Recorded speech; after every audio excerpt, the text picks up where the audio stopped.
another little weapon of the week. The Kubaton, self-defense weapon. Piece of steel that's sometimes has a more focused tip on the other, sometimes it doesn't. If it has a more focused tip, you got to be careful with this level of force. But if it's an emergency situation, you're defending yourself, no different than pepper spray or whatever. You want to have enough power and force to be able to stop that attacker, especially if they're bigger than you. So what I like about the Kubaton is $5. It's legal. You can put this on your keychain, your lanyard, and on a casual day, walk around and you have your Kubaton, like an old Irish cop on the beat, swinging his whistle or whatever, or his billy club. Totally legal. And you can go onto an airplane with this, court of law. If you're wearing a business suit, carry a tactical pen. It's the exact same thing, just without the chain, and it's actual functional pen, but you can also, it's reinforced just like this, steel, and you can defend yourself with it. And again, legal, to go into a court of law or even on an airplane still with a tactical pen. And for a smaller person, and for that peace of mind, you can carry it. So at any rate, the Kubaton. I have it here on a lanyard. Obviously, there's a whole book written on how to use this thing, and you can use it with two hands and apply pressure and put people in tap outs and all that sort of thing. But the very basics of it, it's just basically an instrument to put in your hand when you're doing your hammer fist. And self-defense, you use hammer fist because you don't want to punch with the top and you break all your bones. There's too many bones at the top of the hand. You don't know what you're doing. You're not wearing boxing gloves. You don't have a wrist wrap. But a good hammer fist, you're not going to break anything. You're hitting with the pads that were normally always there anyway, just on the side. And you see babies go, and the bowl goes flying. You need a lot of power with a hammer fist. In my video where I break the cinder block, that's what I use, the hammer fist. It's the easiest one for me, for sure. So you hold it in your hand like this. Don't put your thumb on the end because it's going to push out. It's going to hurt. You might hyper-sting your thumb a little bit. Trial and error here, but best to just hold it with a regular grip, as tight as you can. If it's wider, it might be even easier. This one's kind of skinny, unfortunately, and it kind of seems to slide out, but enough to do the trick. When you come down with a hammer fist, if you come down with a hammer fist on your own, on the nose, you might break that nose, depending on how much you practice and train and how hard you can hit. But if you're a smaller person, you don't train, that sort of thing, or whatever, or you just want to be sure, you come down with one of these, they call it a hesitation device for a reason. Okay, as long as you don't hit them in the eye, unless it is an emergency situation that you're justified in that level of force. But if you are trying to defend yourself and your life's at stake or whatever, and you come down, you might not permanently disable them, but you will definitely get them to stop. If this comes down on their face, really hard, and even if it pops back a little bit, that's still going to hurt very much and give you a lot more than your regular fist alone might do. It might actually stop that attacker so you can run and get away. Always flight before fight.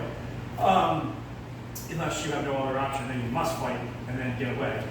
If you can't get away, then you have to keep fighting until they're one of three things: unconscious, disabled, unable to fight, or dead.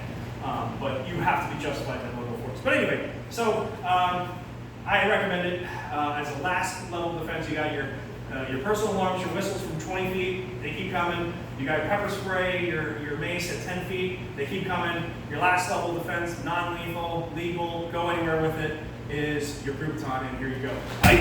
Right down on their face, right down on their throat, maybe right in their temple or jawline, okay? You can even hold it like this. If you're not comfortable making a fist, you come up, you don't have to come up that hard. You can even just push it in on their jugular. He puts his hands on you trying to kidnap you or whatever, and you put that in his freaking jugular, or right in his groin, okay?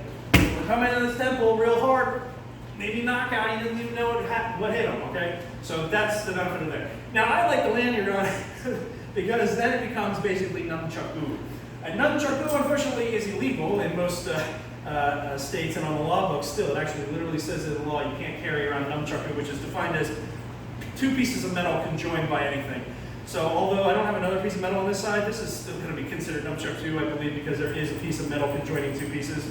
But it effectively acts like a whip, and depending on how close you get it, I could be just, whistling down the street, like I normally do, and then, you know, having this available to quickly hit them in the temple, or the jawline, right across the face. That's gonna hurt. That might not make a huge sound, but trust me, that is devastating. Now, you want to get a reinforced lanyard, and as I say, with all my toys, I break them. But I still have the piece of metals here, but you know, it wasn't, you know, probably in the dollar store or something.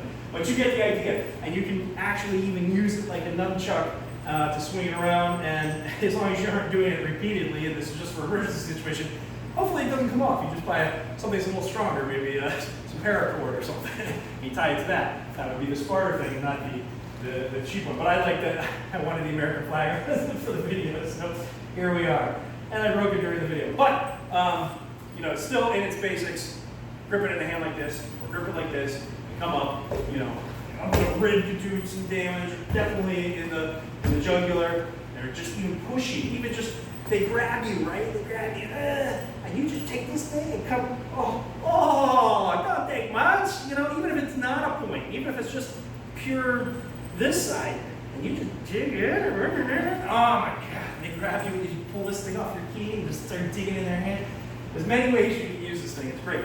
And for $5, I mean, you know, everyone should have it. I buy these all the time and put them everywhere.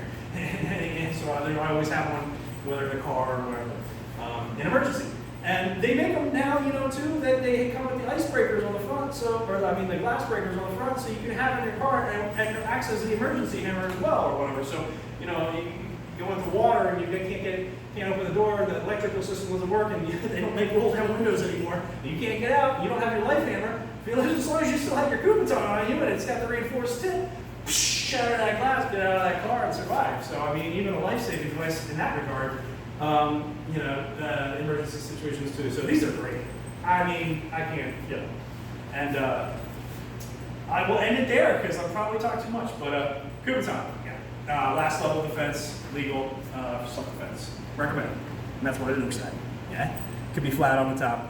Could be more pointed, but the more pointed ones, obviously more dangerous. Just always justify your level of defense. You know, it has to be emergency situations only, especially for eyes, throat, and throat. Okay, bye.